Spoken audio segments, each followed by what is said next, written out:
honoring humanitarian workers who place premium importance on saving lives at the expense of their own is a recognition of the unsung heroes dedicated to the welfare of victims of armed conflict and disasters. In Nigeria, humanitarian work focuses on addressing the needs of the vulnerable population affected by conflict, displacement, and natural disasters, providing emergency response healthcare needs for victims even in clear and present danger to their lives, promote peace, rebuild infrastructure, and disaster preparedness. So in Panorama today, we will take a look at humanitarian work in Nigerian communities in the face of flooding and conflict, from new challenges to prospects for humanitarian workers. You can follow this news broadcast live on our website at nta.ng/live and on our other social media handles displayed right on the screen. I am Adeola Komiakere. Thank you for joining us.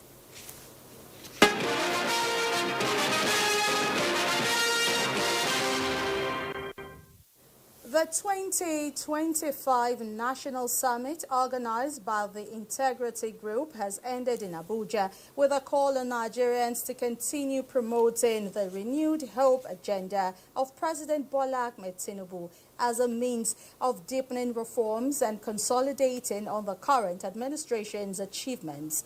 Dennis Temple reports that the Integrity Group is one of the support groups of the All Progressives Congress APC. Facts, renewed hope for continuity. The high-level summit convened in Abuja brought together stakeholders from across Nigeria's political and development landscape, from all 36 states and the FCT, for All Progressive Congress, and private sector came to reflect, to strategize, and to engage. The agenda is very simple: national development priorities, economic reform strategies, and strengthening structures of good governance. We stand as a group on integrity. I crave your indulgence, whether you are a Christian or a Muslim, to take a minute or two to pray for our country, to pray for our president, to ask for those that are in authority, because that's what the Bible says. The country economy has been stabilized. What we are now looking at is the next stage. How do we now bring the dividends of the stability of the economy to ameliorate the sufferings of the people? The market has stabilized. Food commodities and prices have coming down. I'm not saying that they're still where they're supposed to be. But the CNG buses and the taxis and the keke napep are there. But the unfortunate thing is that instead of Nigerians to be patriotic, to help common Nigerians, when they find an opportunity, they cash out. Dr. Oke Dawani, like many at the summit, pointed to early signs of measurable progress under President Bola Ahmed Tinubu's renewed hope agenda, saying a policy framework that is still evolving is already gaining traction. The Renewed Hope Initiative is on the right direction. People in my hometown have been from the Renewed Hope Initiative programs. Everybody is feeling the impact. Even the coppers, they can testify. He's bringing back hope. He's taking the bull by the horn. He's not referring to issues in the past or how the past was governed. He promised Nigerians that he will come to the saddle and take responsibility. That he has done. The summit acknowledged efforts by the administration in tackling persistent challenges, particularly in economic recovery. One of the key moments was the official unveiling of a summary compendium. As Nigeria continues to navigate its economic and social terrain, forums like this, they say, reflect a growing consensus that sustained reform and unified political will are essential for long-term progress. In Abuja, Dennis Temple, NTA News. Individuals and organizations through this year's Humanitarian Day are uniting to support aid workers, driven by the theme strengthening global solidarity and empowering local communities to enhance disaster response, access to essential services, and to save lives. Adejoke Odeka will tell us more. I didn't know what happened. Before I knew it, I was shivering. Thank God for them. For every war or disaster that happens in the world, there's always a person or a team around to cushion the effect on human lives. They are called humanitarians, the unsung heroes who bring hope and relief to those in desperate need.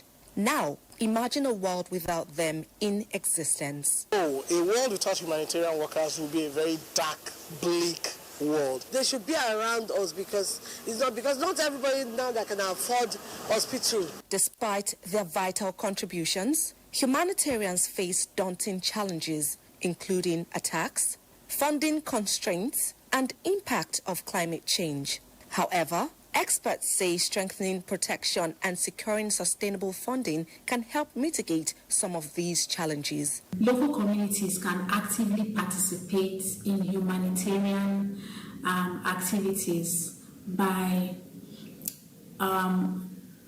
also providing, their skills, providing resources.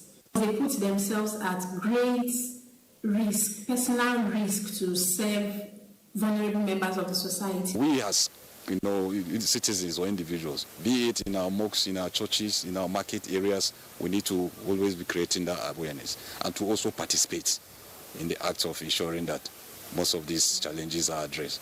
Experts are also of the opinion that by promoting safety, ensuring security, and sustaining funding, local and international communities can empower aid workers to continue saving lives. Their work is a testament to the power of compassion and the importance of standing in solidarity with those in need. In Lagos, Adejoke Odeka, NTA News. And so as Nigeria joins the rest of the world to mark the World Humanitarian Day, I have with me Kunle Lasose. He will be throwing more light on humanitarian work in Nigeria, challenges and prospects. He is of the Nigerian Red Cross Society. Thank you for joining us. Thank you. Okay, now, humanitarian work in Nigeria, so far so good, I guess. Let's have a brief, recap on it. Well, I can say humanitarian work in Nigeria has suffered a little setback in recent time. I think this is the result of probably what fund that formerly has been there available, and maybe as a result of the pronouncement of United States President that caused about this reduction in funding. And I think it's a time to call on the organizations, business organizations that are in this country, to focus more on how to support these humanitarian actors and the organizations also, so that they can reach out to lots of people who are in need of aids and support, so that this can be promptly done, because that's just the essence. Okay, now we're focusing on, flooding. Flooding has produced, a lot of victims across the country. Even NIMET are advising people at low-prone areas, to go to highlands to avoid flooding. Now, what are humanitarian workers' contribution to complement government effort, especially in the area of displacement and health? Yeah, thank you very much. Like in Red Cross, what we do is to promote early warning sign. We educate the community where we reside, because for Red Cross, for example, we have Red Cross in all the local government and the wards. So we go to communities that are prone to flooding. We teach them what we call early warning sign, so that once there is a signal and there is an information that it's going to be heavy flooding, it is expected of them to take some action. And aside that, this community also has their own signs, what they observe, and to let them know that, okay, the rain is going to be very hectic, or the period at which this happened. Although the climate change has actually affected all this, and despite we, in Red Cross, we always engage in early warning sign. At the same time, we are in partnership with the Lagos State Emergency Management Agency, LASEMA, who have been doing a lot, because the government of Lagos State has invested so much on emergency, and we've been collaborating and been having a series of meetings, planning on how to support the community when such things happen.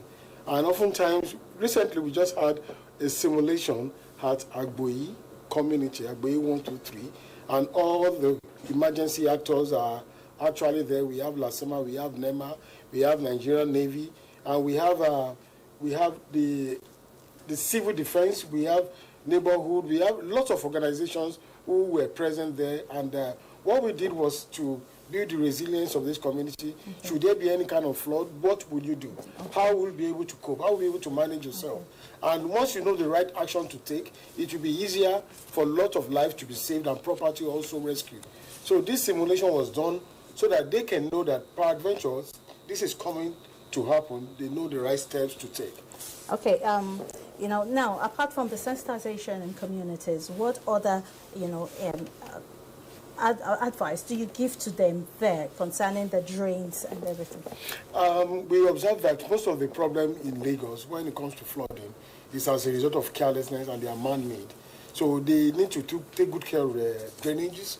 I want to actually, this time around, applaud the Community Development Association, because they are actively involved in this exercise, and they need to keep promoting a clean drainage, and Waste Management Agency also need to intensify the effort in proper waste disposal, right. So that they know what to do, and once it's done, then the waste can be dislodged. Okay, let's move on now. Internally displaced persons, when they get into camp, what are their urgent to subsequent needs?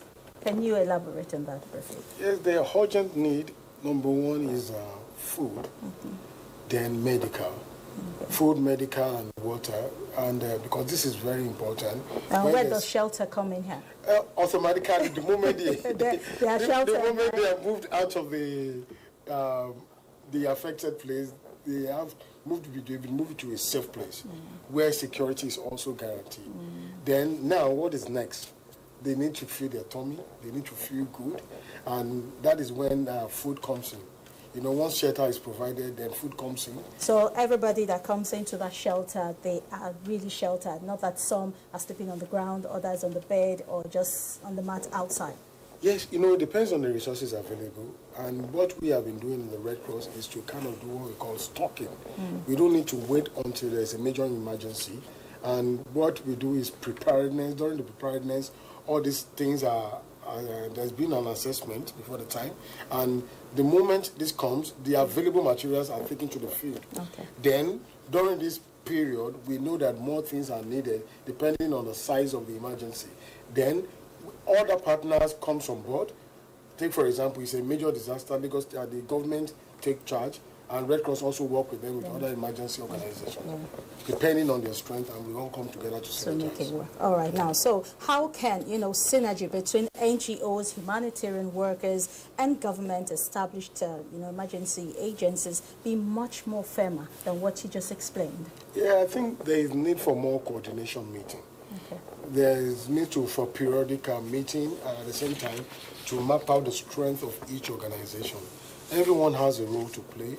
If you look at Red Cross, for example, we are emergency responders. When an emergency comes, we equally give psychosocial support. And luckily, good partners or donors so much are very relaxed when it comes to extending donation to the Red Cross. So we have our own strength. There are other organizations that have their own strength. And when we map out the strength of each organization, we equally look at the challenges they have, and we see how we can equally help each other so that when the time comes, we can act better and faster. All right. Now, in communities, across Nigeria, what are the frequent, developments that often, require humanitarian aid? I will say health is a major issue. Because once there's a project called WASH, Water, Sanitation and Hygiene, if a good number of communities can be sensitive to this, I think it's going to map out or reduce the rate at which epidemics occur, and the moment it occurs, already they are living a life that is sensitive to how to deal with it. And there is a clean water, you are very sensitive of your hygiene, you wash your hands frequently, you are mindful of how to cover your mouth, your nose, and all those things. And if the community has all this information, and also getting potable water, because once there's no potable water, the problem becomes huge and it's bigger. And the moment the community knows what to do, it's easier for them to get out of any form of emergency.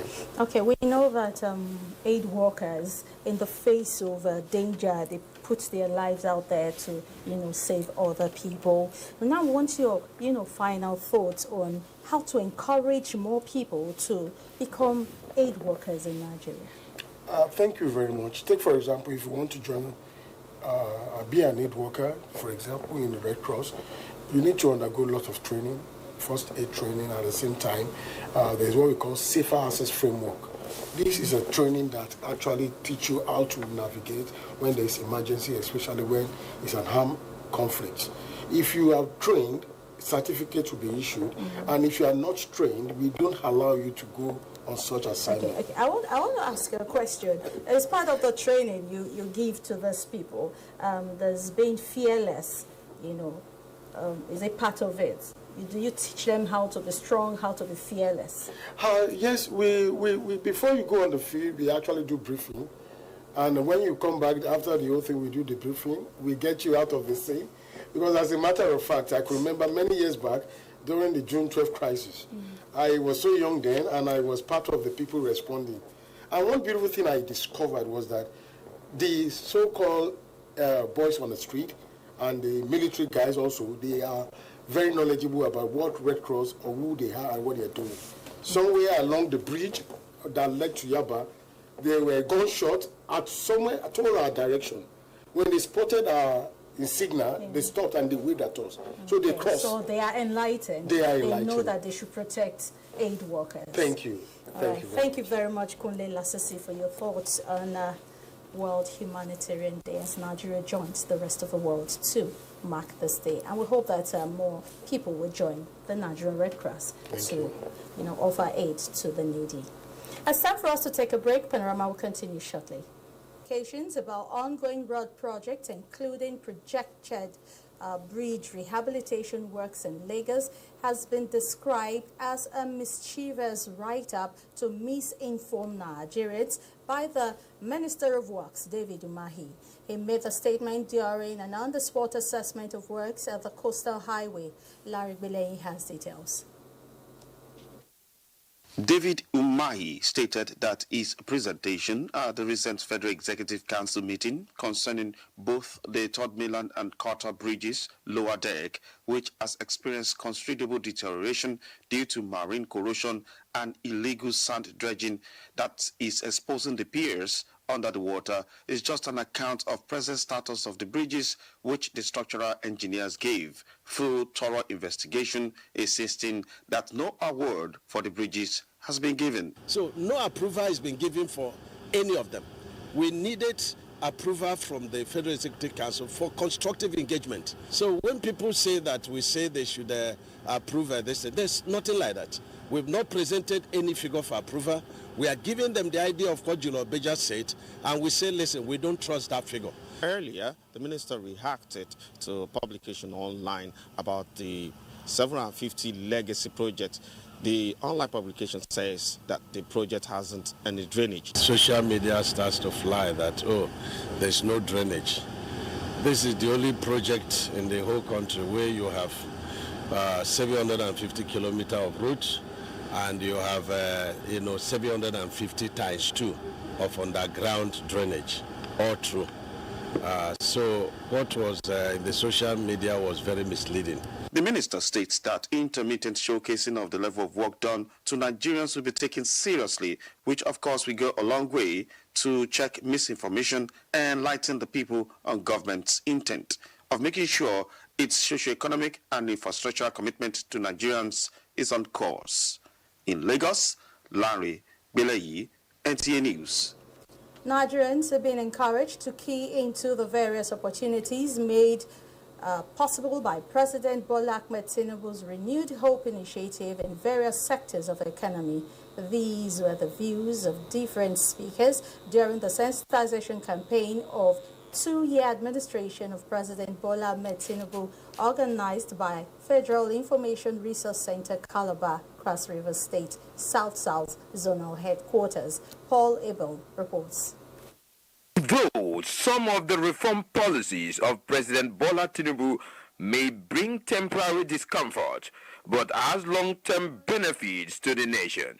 This is the reason head of the Center, Federal Information Resource Center, Calabar, Jane Dakum, represented, highlights some of the measures by President Tinubu to cushion the removal of fuel subsidy, to include expansion of social support to 15 million households on conditional cash transfer, 1 million small businesses receiving nano grants, and revenue generation. Other milestones recorded in the South-South include infrastructure, Lagos Calabar Coastal Highway, healthcare access, energy and oil sector reform, among others. There will be crackdown on illegal oil bunkering and investment in modular refineries to harness our region's resources.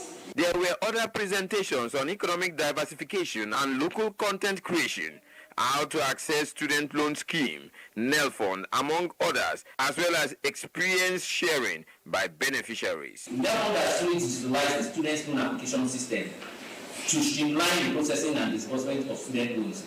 Creative innovations to young persons. We've actually made programs and initiatives who have made young persons become entrepreneurs. Compressed natural gas is a strong component that will bring about sustainable industrialization. This government is a good government, and I've been a partaker of it, and you should just hope that better things are coming from the president. There was also a discussion section where questions and answers on the benefits of accessing various federal government programs and grants and the flexible payment plans were brought to bear. In Calabar, Paul Abel, NTA News. Next in Panorama Sports Update, Olumide Gutola is our guide.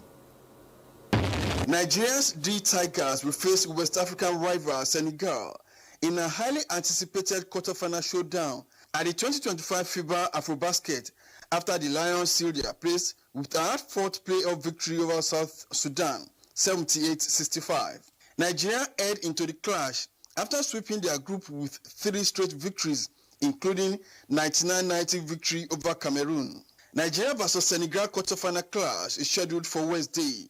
In football, Nigeria's home-based Super Eagles face a decisive test against Congo in their final group stage match at the ongoing African Nations Championship CHAN Tuesday. The Eritrean Eagles are going to the contest under intense pressure after back-to-back defeats to Senegal and Sudan, which have left them rooted to the bottom of Group B.